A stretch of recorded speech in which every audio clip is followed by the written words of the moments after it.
फना होने की इजाजत नहीं ली जाती। ये वतन की मोहब्बत है जनाब, पूछ के नहीं की जाती। मैं मर भी जाऊं ना तो कफन पे वतन ही होनी चाहिए। मैं मर भी जाऊं ना तो कफन पे वतन ही होनी चाहिए। और इश्क किसी से भी बेशक कर लेना, पर मोहब्बत तो वतन से ही होनी चाहिए, वतन से ही होनी चाहिए। सबसे पहले तो मैं उन वीर सपूतों को दिल से नमन करना चाहता हूँ जिन्होंने अपनी प्राणों की आहुति देकर, प्राणों की कुर्बानी देकर हमें आजादी दिलाई।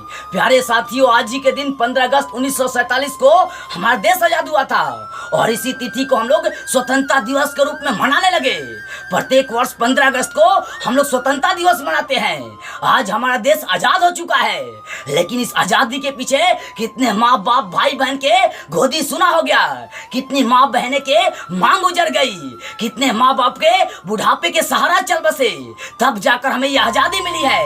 लेकिन आजकल के युवा, आजकल के नेता इस आजादी की कीमत को समझते ही नहीं। किसी सैनिक ने क्या खूब कहा है, किसी गजरे की खुशबू को महकता छोड़ आया हूँ, मेरी नन्ही सी चिड़िया को चहकता छोड़ आया हूँ। मुझे अपनी छाती से लगा ले ऐ भारत माँ, क्योंकि मैं अपनी माँ की बाहों को तरसता छोड़ आया हूँ। अरे हम कहते हैं कि हमें पूर्णतः आजादी प्राप्त हो चुकी है, पर एक बार ध्यान से सोचिए ना, हमें कौन सी आजादी प्राप्त हुई है? क्या हमें पूर्णतः आजादी प्राप्त हो चुकी है? अरे नहीं यार नहीं, ये दिखावे वाली आजादी है।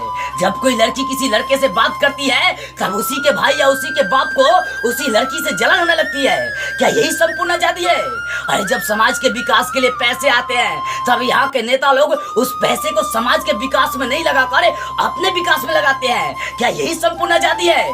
अरे जब समाज के विकास के लिए या अपने आप के विकास के लिए कोई आवाज उठाता है तब उसकी आवाज को यही कानून व्यवस्था दाब देती है। क्या यही संपूर्ण आजादी है?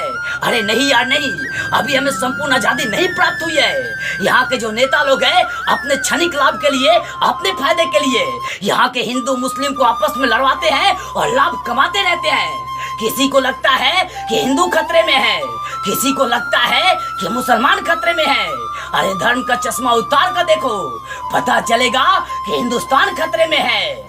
इसलिए कहता हूँ हमें संपूर्ण आजादी अभी प्राप्त नहीं हुई है। अरे संपूर्ण आजादी की प्राप्ति के लिए हमें मीलों दूर पैदल चलना होगा, काफी ज्यादा संघर्ष करना होगा और इन गंदी राजनेताओं को यहाँ से जड़ से उखाड़ कर फेंकना होगा। और ये तभी संभव है जब हम लोग हिंदू और मुस्लिम का भेदभाव मिटाकर एक साथ मिलकर खड़े होंगे और अपने समाज का विकास करना चाहेंगे। तो आइए मिलकर आज के दिन वादा करते हैं, वो हिंदू हो चाहे मुस्लिम हो, चाहे सिख हो चाहे ईसाई हो, सब मिलकर वादा करते हैं कि हम लोग एकता के साथ मिलकर अपने भारत देश को उस शिखर पर पहुंचाएंगे जहां पर कोई भी देश जाने के लिए सोचेगा। तो आइए मिलकर वादा करते हैं कि अपने देश को हम लोग उन्नति के शिखर पर पहुंचा कर छोड़ेंगे। तो जान जाए या सम्मान जाए परवाह नहीं जान की, जान जाए या सम्मान जाए परवाह नहीं जान की। अरे एक आवाज लगा कर देख ले, कब्र खोद कर आऊंगा, कसम है अपने हिंदुस्तान की।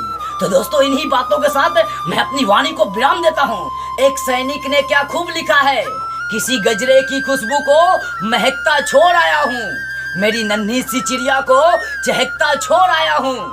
मुझे अपनी छाती से लगा ले है भारत माँ, क्योंकि मैं अपनी माँ की बाहों को तरसता छोड़ आया हूँ।